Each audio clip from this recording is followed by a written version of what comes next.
The morning sun illuminates the royal gardens as Daenerys, dressed in a flowing silver gown, walks among the blooming flowers.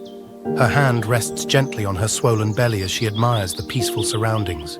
The gardens seem more beautiful each day. Perhaps it's because I know our child will soon play here. Jon stands at the garden entrance, watching Daenerys with admiration. His dark cloak moves slightly in the breeze as he takes in the peaceful scene before him. She looks more radiant than ever, carrying our future. Jon walks toward Daenerys, his footsteps soft on the stone path. The maidens notice his approach and discreetly step away, leaving the royal couple their privacy. I thought I might find you here, my queen. They stand together near a marble fountain, its waters catching the morning light. Daenerys touches her belly as she speaks of their future child. Our child will be strong, Jon, a true dragon of House Targaryen. A dragon's cry echoes in the distance, drawing their attention to the sky. The dragons grow stronger each day, just as our kingdom does. They walked in serene silence through the royal garden, hand in hand, their backs to the world, but hearts intertwined.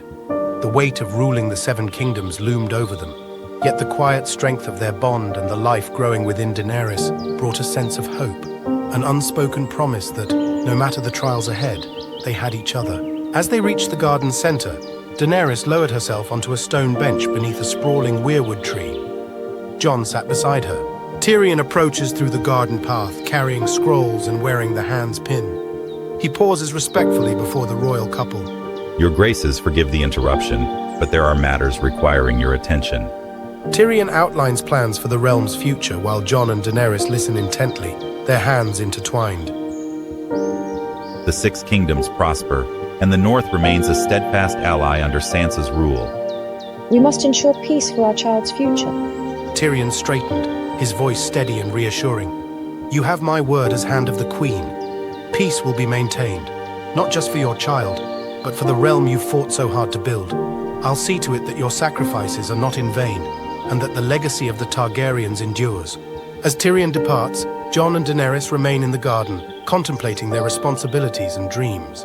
Daenerys rose slowly, her hand brushing against her belly as if drawing strength from the life within. "Let's keep moving," she said softly, her voice carrying a quiet determination. They began to walk again, the garden's winding path stretching before them.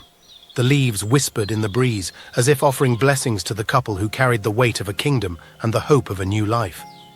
Together, they stepped forward, their resolve as unyielding as their bond. The couple moves to a secluded corner of the garden, speaking quietly about their hopes for their unborn child. Our child will know both love and strength, the fire of dragons and the honor of North.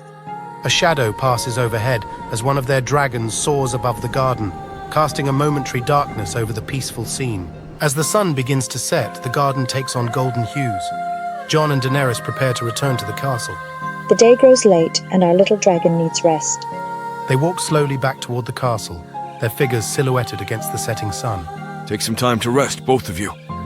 There are matters I need to see to. You'll find me in my chambers if I'm needed. As the king and queen strolled through the paths of King's Landing, the lords and ladies paused to bow, their eyes lingering with admiration on the radiant queen and the life she carried. Whispers of awe followed them, a quiet reverence for the strength and grace she embodied. Daenerys held her head high, a proud smile gracing her lips as she met their gazes. Each step she took was a silent declaration of her strength, her presence commanding respect, not just as their queen, but as a mother carrying the future of the realm. That night, Drogon soared over the city, his massive wings casting shadows against the moonlit streets. He circled Daenerys' chambers, his roars echoing through the night like a warning or a call. It was as if he sensed something stirring in the winds, a message only he could deliver. The peaceful night transitions to urgency as Daenerys experiences her first contractions. The royal chambers buzz with activity as midwives rush to attend to their queen. Send for Jon, it's time. Jon Snow strides through the castle corridors, his face a mixture of concern and anticipation. Guards and servants bow as he passes, the tension palpable in the air. In his study, Tyrion is interrupted by a messenger. He immediately sets aside his scrolls and begins organizing the necessary announcements and celebrations. Alert the city bells. The heir to the Seven Kingdoms approaches. After hours of labor, Princess Valara enters the world with a powerful cry. The room fills with joy as the midwife presents the silver-haired infant to her parents. She's beautiful, like her mother. Tyrion crafts the perfect words to announce the birth, considering the political implications and the message it will send to the realm. A princess born of ice and fire. From a castle balcony, Tyrion watches as the city erupts in festivities, contemplating the political stability this birth brings. A true heir at last. The realm finds its peace in a child's cry. In the early morning hour, the great bells of King's Landing toll in celebration, their sound echoing across the city as citizens begin to gather in the streets. Drogon soared through the sky, his wings beating with an almost playful energy, as if he too was welcoming his new sister into the world. The new parents marvel at their daughter, noting her unique features that blend both their bloodlines. She has your eyes, John, and my hair, the perfect union of our houses.